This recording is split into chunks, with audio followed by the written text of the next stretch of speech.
नमस्कार मंडळी, स्वागत आहे तुमचं सगळ्यांचं आपल्या लाडक्या युट्यूब चॅनलमध्ये। तर स्वानंदी उतरवणार आता सर्वांसमोर किमयाचा मास, तर दुसरीकडे मात्र किमया मागणार आपल्या स्वानंदीची नाक घासून माफी। तर नक्की काय घडतं त्याला संपूर्ण अपडेट जाणून घेऊया। तर मित्रांनो, तुम्ही पाहिलंच असेल की समर राजवाड्याच्या आयुष्यामध्ये सगळ्यात मोठी व्यक्ती म्हणजेच ती किमया जेव्हापासून आलेली तेव्हापासून बिचाऱ्या आपल्या स्वानंदीची काय हालत होऊन गेलेली आहे। कारण की बिचाऱ्या स्वानंदीला आपल्या समजतच नसतं की नक्की ती काय करते।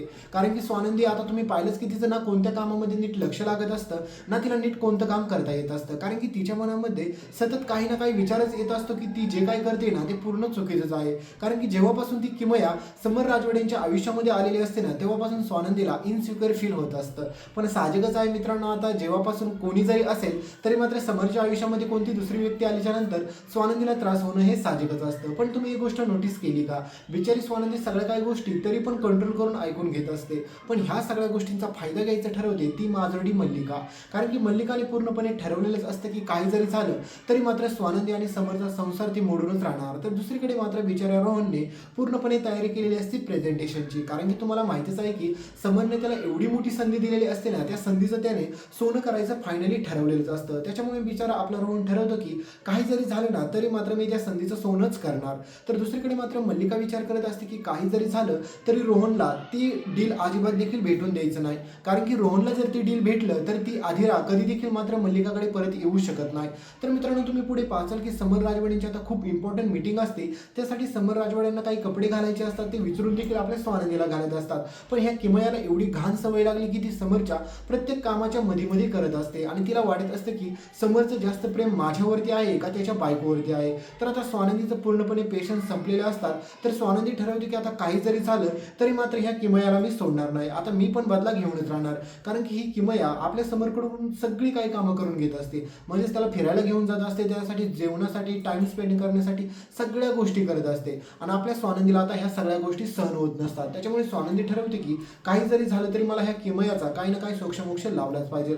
तर तुम्हाला पुढे खूप इंटरेस्टिंग गोष्ट पाहायला भेटेल की आपली स्वानंदी चक्क आता ह्या किमयाचा बदला घेण्यासाठी जबरदस्त युक्ती लावते आणि किमयाला अशा प्रकारे तिची लायकी दाखवते की सांगायलाच नको। तर दुसरीकडे मात्र ही मल्लिका किमयाच्या मनामध्ये असल्या गोष्टी भडकवून सांगत असते आणि तिला हेच सांगितलेलं असतं की घाबरू नको। कारण की समर राजवाड्याचं फक्त ते लग्न म्हणजे व्यवहार झालेला आहे, त्याच्यामुळे तुला जर लग्न करायचं असेल ना सॅम सोबत तर तू करू शकते। कारण की मल्लिकाला माहित असतं की ती स्वानंदीचं काहीच करू शकत नसते, पण त्याच्यामुळे तिला माहित असतं की मी फक्त एकाच व्यक्तीच्या मदतीने स्वानंदीचा बदला घेऊ शकते, म्हणजेच ते म्हणजे किमयाच्या।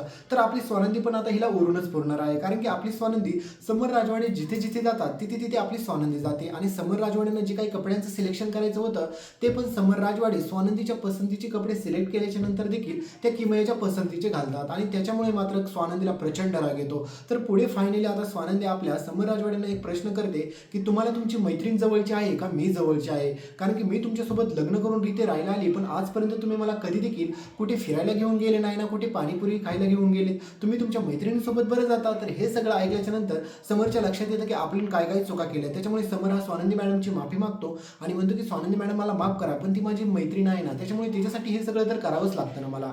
पण आता काही जरी झालं तरी आता समर राजवाडे ठरवतात की आपल्या स्वानंदीचं मन दुखेल असं काहीच वागायचं नसतं। तर दुसरीकडे रोहनला मात्र आता फायनली ते डील भेटणारच असतं। कारण की त्याचा जो काय तुम्ही पाहिलाच की स्टार्टअप करायचा असतो त्यामध्ये त्याला सक्सेसफुलरित्या सगळं काही यश येतच असतं, पण ही मल्लिका जाऊन त्या ठिकाणी खूप मोठा राडा करते।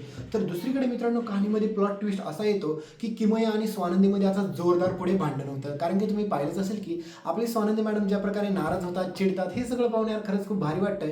कारण की यांची केमिस्ट्री पाहायला आपल्याला पण आवडते। पण मित्रांनो, जेव्हापासून ही किमया समरच्या आयुष्यामध्ये आली तेव्हापासून आपल्या बिचाऱ्या स्वानंदीला वेगळंच फील होतंय, म्हणजेच तिला इनसेफ वाटतंय। त्याच्यामुळे पुढे आपली स्वानंदी एवढे जबरदस्त युक्ती वापरते आणि ह्या किमयाचा माज उतरवते आणि तिला हे देखील सांगते की ह्या घरामध्ये समर राजवाड्यांची बायको म्हणून मी आलेला आहे, तू मैत्रीण आहे तर मैत्रिणी सारखीच राहा। कारण की आता स्वानंदीने खूप अंत पाहिलेला असतो। तर फायनली या किमयाला तिची स्वतःची लायकी कळते, पण त्याच वेळेस मात्र त्या किमयाच्या जोडीला कोण येणार आहे तुम्हाला माहिती आहे का? कारण की ही मल्लिका काकू। कारण की हिला काय पडलेलं असतं माहीतच नसतं, तिने स्वतःच्या मुलांकडे आणि स्वतःच्या मुलींच्या संसारांकडे अजिबात देखील लक्ष दिलेलं नसतं। पण समर आणि स्वानंदीचा संसार तुटण्यासाठी ह्या मल्लिकाने खूप सारे प्रयत्न आतापर्यंत केलेले तुम्ही पाहिलेच असेल। तर पुढे मात्र ही किमया चक्क आपल्या स्वानंदीची माफी मागते। कारण की स्वानंदी किमयाला दोनच वॉर्निंग देते की तुला जर ह्या घरामध्ये राहायचं असेल तर समर राजवाड्यांपासून लांब राहा, कारण की ते माझ्या आता हक्काने माझा नवरा आहे। त्याच्यामुळे आपली स्वानंदी पुढे ह्या किमयाचा अशा प्रकारे माज उतरवते की किमयाला चक्क आता ते घर सोडून निघूनच जावं लागणार आहे। पण ही मल्लिका आता आपल्या ह्या किमयाला जाऊन येईल का हे पाहणं जास्तीत जास्त रंजक ठरणार आहे. तर मित्रांनो, व्हिडिओ पुढच्या अपडेटमध्ये तोपर्यंत तुम्ही एक काम करा, ह्या व्हिडिओला लाईक करा, चॅनलला सबस्क्राईब करा आणि खाली तुम्हाला हाईपचा ऑप्शन दिसत असेल तर या व्हिडिओला हाईप करायला अजिबात देखील विसरू नका. आणि हो मित्रांनो, तुमच्यासाठी एक सरप्राईज आहे. तर हे दिसत असेल तुम्हाला बॉटचं ऑच. तर मित्रांनो, टॅग प्रोडक्टमध्ये हे सगळे प्रॉडक्ट मी टॅग केलेले आहे. तर तुम्ही एकदा नक्की क्लिक करा आणि जर तुम्हाला आवडलं तर कोणतं पण प्रोडक्ट तुम्ही नक्की खरेदी करू शकता. तर इथपर्यंत व्हिडिओ पाहिला असेल तर व्हिडिओला लाईक करायला विसरू नका. धन्यवाद.